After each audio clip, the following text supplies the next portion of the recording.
Yep, I'm wearing the bathroom of Dobe.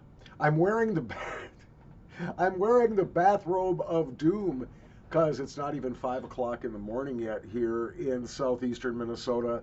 Here in the dank basement. Greetings, everybody. I just rolled out of bed, quite obviously. I've got my coffee because I have to fix something pretty quickly. And what I have to fix is that yesterday, instead of uploading the review for the White Charlie by Snuv, manufactured exclusively by Six Photo of India for MrSnuff.com, the Snuv range, high nicotine, high nicotine.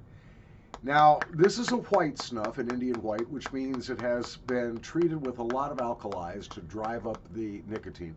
And it's also got quite a lot of rustica tobacco in it. In fact, that's the main tobacco component, I suspect. Let's open the tin and see what we have. Yeah, I'm so embarrassed because I uploaded a blooper yesterday and now I have to go to my channel dashboard and try to figure out how to delete it, and it's just a pain in the ass. In the tin, we have a very fine grind, but it is fairly moist. It compresses down into the tin well, but I don't think I could make a little pill out of the snuff between my thumb and my forefinger and have it stay around. Yeah, it smells chocolatey. A little hint of molasses, some of that mushroomy sort of funk that you get from the rustica tobacco. Let's pinch this. I've got my coffee right here. Now, I'm going to be very careful with this, as I said. This is expert level sniffability because it's so fine. I wouldn't want you to choke yourself on it by sniffing it wrong. Please do take it very easy with any finely milled snuff. You do not want the particles of snuff to go down into your lungs. That would not be good at all. So let's take it easy and let's try this. White Charlie. Yeah, I know. Yet now the name Charlie hasn't been used in the United States for cocaine, I don't imagine, for 50 years. It's like snow. Nobody calls cocaine snow anymore. But all of the Snuv White range are named with street names for cocaine. I don't like it at all. I don't like the idea. But hey, got to make that money, even if you have to look kind of morally questionable to do it, I guess. David. Anyway, here we go. Cheers, big ears. That's chocorific. Ooh, but it is fine. Oops. Okay, this is the first nicotine I have had today. Well, the first snuff I've had today. So I'm going to be able to feel it. Now, of course, as I just explained, I tried to upload a review to this yesterday. So this is not my first time with this snuff, and I can analyze it without taking a lot of your time this morning. Chocolate is good, but it is a little bit weak. I like it. I like this quite a lot. I like this better than I like the snow that I reviewed yesterday. I like this better than the black eye, black Indian snuff from Snuv that I reviewed yesterday. But I'm a chocolate fan. Once in a while, I really enjoy it.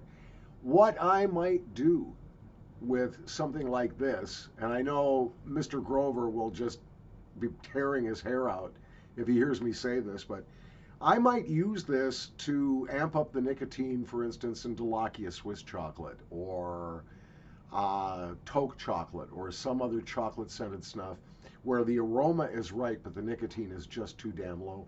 This is a good mixer for that, but it's good on its own too. Just be careful with it because the nicotine is quite high and is not terribly easy to sniff. Nicotine on a subjective scale. Now remember, I always use the same subjective scale. It's subjective because I don't have any scientific testing or data to back up my perceptions. These are just my perceptions, therefore it's subjective. One is nearly no nicotine, or at least not enough nicotine to perceive. It may have nicotine in it, but you're not going to feel it no matter how much you pinch. That's a 1. 10 is potentially dangerous. You may be risking having a cardiac event or high blood pressure event, hypertensive event. You may risk having a vagus nerve spasm. In other words, it's not good for you. At 10, that's just way too much nicotine. Now, on that scale, This easily rates a 7 if you are nicotine tolerant and an 8 if you are not. If you have a low tolerance for nicotine, this is going to rock your world with the very first pinch. Even if you're an experienced snuff taker with a high tolerance for nicotine, this is going to be strong enough to feel, I guarantee it. So it's good for that. I think there are better chocolates out there. I think there are a number of white snuffs that would do the nicotine job just as well. But I'm still going to rate this as a 4 out of 5. Probably because I'm biased because I really like chocolate scented tobacco. So I will give this a 4 out of 5 on the squinty scale, where 1 is this goddamn and 5 is delicious in the bathrobe of doom because it's not even 5 o'clock in the morning yet. What the hell am I doing out of bed? Well, we can blame the cat. We will blame the cat. I hope you have a wonderful weekend coming up. Today is already Friday. I'm going to try to do a pinch with you, Squinty, a little later today. Maybe I can fire up Skype at the same time. I can open up Skype for some calls. Your voice will be on camera. Your face will not, if I do it that way. And maybe we can have a little confabulation later this afternoon, Minnesota time, which would be in time for early evening in Europe. So if you're watching this and it's give or take noon your time right now, in about 6 hours from now, you will be able to participate. 7 hours from now, you will be able to participate. And I will open up Skype for calls, and we'll see if we can break the internet. What do you think? From the dank basement, Paul Shelbetter in the bathrobe of doom with hot coffee and White Charlie from Snuv. You have a wonderful day. Watch for more Nasal Snuff reviews. Coming up later today, Sanity Clause by Simply Snuff.